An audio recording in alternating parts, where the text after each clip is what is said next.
Assalamu alaikum everyone. I've got a really cool question for you. It's a hard one too.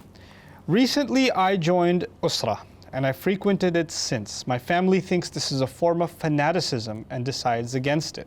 I want to proceed, but I fear their repercussions. Okay.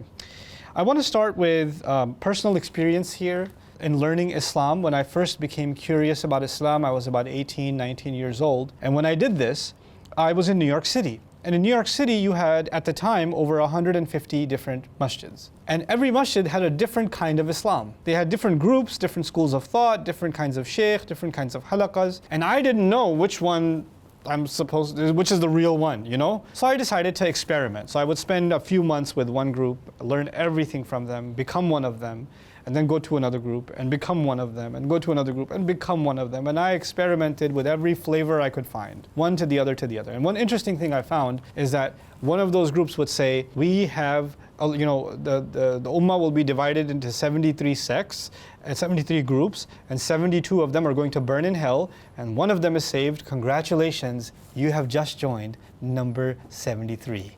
And everybody else is wrong. And then I'd go to the next group and they'd say there are 73 groups, 72 of them are going to burn, one of them is saved. Congratulations, your membership to heaven, here's your ticket. Every one of them believed that they're the ones that are right and everybody else is going to burn. And on top of all of that, I found some groups that were different. Why were they different? They said, we have differences. There are different kinds of groups, but we take the good from wherever we can get it. And sometimes we disagree, but that doesn't mean that they're going to hell or we're going to heaven. It's okay to have disagreements, but keep learning, keep an open mind, and keep becoming a student of Allah's deen. Your loyalty should never be to a group. Your loyalty should be to the truth. The loyalty should be to evidence. But when I used to join one of these groups, you feel so connected to the members of that group, and you feel like these people serve Allah's deen, they understand Islam, and when you meet with them every week, and sometimes you travel with them, this is my jama'ah, these are the people on the haqq. You know what happens? You go to the masjid and you see other Muslims who are not part of this group. And you start looking at them like, oh, sorry, you're not members of the real club. I feel bad for you. You can pray next to me, but I wish you were also saved. You're not the saved people because you're not part of our gang, our group. And when you meet one of your own members, then you give them extra hugs. And this is my brother right here. We're going to go out to dinner. In other words, you're supposed to be one ummah. Anybody who says La ilaha illallah, anybody who says Muhammadur Rasulullah sallallahu alaihi wasallam is supposed to be one ummah. But then what happened within those groups is that your ummah is really just that group. And everybody else is second-class Muslims. The Muslims that are unfortunately probably going to be misguided. Or even if they're serving Islam, I wish they really understood what Islam was, because they're not doing the real Islam, we're doing the real Islam. This mentality develops. And I used to be part of a group where I developed that kind of thinking. I used to feel bad for other people who were not part of this group. And I'm not commenting on this usra, I'm talking about my usra in New York City. Until something happened. I decided that I'm going to start studying Quran more seriously. And when I started studying Quran more seriously, I went back to my group and I said, I was studying this surah, how come we never talk about this surah?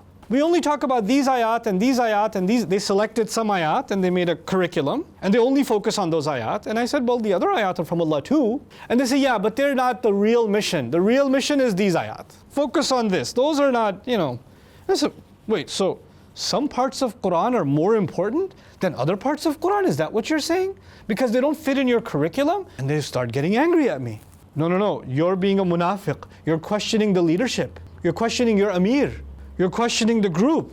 You're supposed to follow in line. We have a mission, and this is the right way of approaching Islam. And I would say, so because I'm asking questions, I'm a hypocrite? Because I'm saying that I don't agree with this, it's not making sense to me, I'm a hypocrite?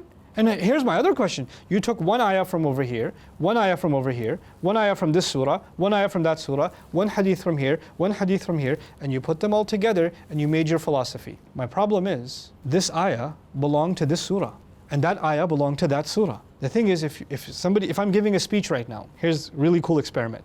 I've done a few episodes with you guys. If you take one sentence from my speech, from this recording, and you take another sentence from my speech from another recording, and another sentence from my speech from a different recording, and you put them together, you can come up with some crazy speech.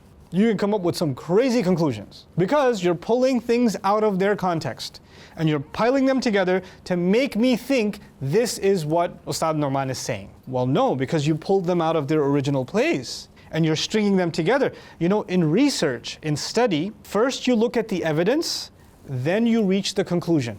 Simple, right? First you look at the evidence, then you reach the conclusion. But in these groups, I noticed, they already have the conclusion. The conclusion is their philosophy is correct, and then they find all the evidence.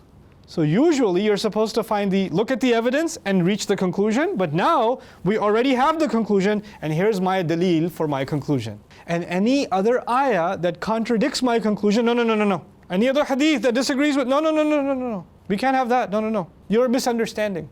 Really? We're misunderstanding. That's Allah's word. How is it a misunderstanding? So I realized something about groups. Every group has something good to offer. Every group. But some groups that cannot tolerate other groups that want to create a division, groups that want to create an identity separate from everyone else, groups that give the mentality that our work and our understanding is superior to everybody else's understanding, those are the groups that keep people from thinking clearly about Allah's words. Islam is a religion, let me tell you this. Islam is a religion, if somebody was Christian, Jewish, atheist, agnostic, seeking, no, don't know yet, not sure yet. If they were like that, we say have an open mind so you can think about Islam. Right? You have to have an open mind so you can come to Islam. But when they join one of these groups, they say, no, shut your mind down. We do the thinking for you. We'll do it for you. Wait, the only reason I came to Islam is because I used an open mind. And now that I've come to Islam, you want me to shut my mind off? No. You don't have to use your mind. The people who have much better brains than you have already done all the thinking, you just follow now. And if you ask questions, you're a hypocrite. You're deviant. And then they do this. They did this with young men when I used to be in New York, and I knew of groups in Chicago and other places in America. When they had these groups, you know what they would say? Young men, young women would join these groups. They'd be so excited about Islam. And when they become very heavy in a group, then they say your family doesn't understand Islam. Your mother doesn't understand Islam. Your father doesn't understand Islam. We're the real Muslims. We're your first family. So they created a kind of cult that separated them from their own families, separated them from communities. What's the difference between a community and a cult? Groups of Muslims studying Islam together is a good thing. I'll be the first one to say it. Studying Islam together, learning together is a good thing, unless you're turning it into a cult. A community is when people disagree, it's okay. They can discuss. A cult is when people disagree, you're thrown away. You better be like everyone else. You better dress like everyone else. You better talk like everyone else. And if you disagree, you're out of the cult. You're not even a member of Islam anymore. You're out of here. No disagreement is tolerated. That's a cult. In a community, when someone makes a mistake, other people come and say, it's okay, we all make mistakes, let's pick you back up. But in a cult, when someone makes a mistake, they are shamed and humiliated and degraded. In a community, other communities are welcome. So if it's a Muslim community, they'll have a good relationship with the Christian community, with the Hindu community. A community is going to be open its doors to other communities. A cult will close its doors and say, stay inside, don't talk to anybody else, you'll become misguided. Don't listen to them, don't go to this masjid, don't go to that masjid, don't listen to this sheikh, don't listen to that sheikh, they're going to mess you up. And you get scared. If I get any influence from outside, I'll get messed up. I have to save myself. And so the cult isolates people, separates you from family. And that's the last thing. A cult will weaken the family. If somebody joined an usra or a jama'ah or a group, and as a result of that, they are disconnected from their parents, they're disconnected from their wife or their husband, they're disconnected from their children, they're just more involved over there, that's a cult. But a community, when you go study Islam with them, they make you a better member of your family. They teach you to go become a better husband. They teach you to go become a better father. They teach you to go become a better son. Go serve your mother more. Sometimes I would hold a convention, a program. Lots of young people would volunteer and help over the entire weekend, and I would have a talk with the volunteers at the end and say, you spent an entire weekend helping me over here in this program. Now you're going to spend the next 2 weeks taking care of your mom and your dad because you spent time away from them. You know, we serve the cause of Islam. That is the cause of Islam. وَبِالْوَالِدَيْنِ إِحْسَانًا. It's in the Quran. It's in the Quran. Sometimes these members of different cults would come to me and argue with me. Ustad Nouman, you should join our group because we have this dalil, this dalil, this dalil. And I would sit them down and I would say to this young man, listen, when was the last time you went to Fajr in the masjid?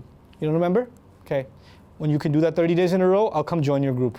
Quran says be the best you can be to your parents. When was the last time you were kind to your parents? You don't remember? But you remember having discussions about Islam until 3 in the morning? Then maybe I don't think I want to join your group, because it doesn't seem to be part of the Quran, part of the Sunnah of the Prophet ﷺ. Some groups are healthy, some groups are not healthy. If your parents are concerned that you're joining a group that's fanatical, maybe their concern is valid, maybe their concern is not valid. Their concern may be just out of fear. You have to decide, the group that you're a part of, is it a cult or not? And if it is a cult, get away. It's a learning experience, but this is something that I feel very strongly about because I went through them. I went through this process to come out of this process. May Allah Azza wa Jal continue to guide you and continue to protect you and continue to unite our ummah. Barakallahu li wa lakum. Assalamu alaikum wa rahmatullahi wa barakatuh.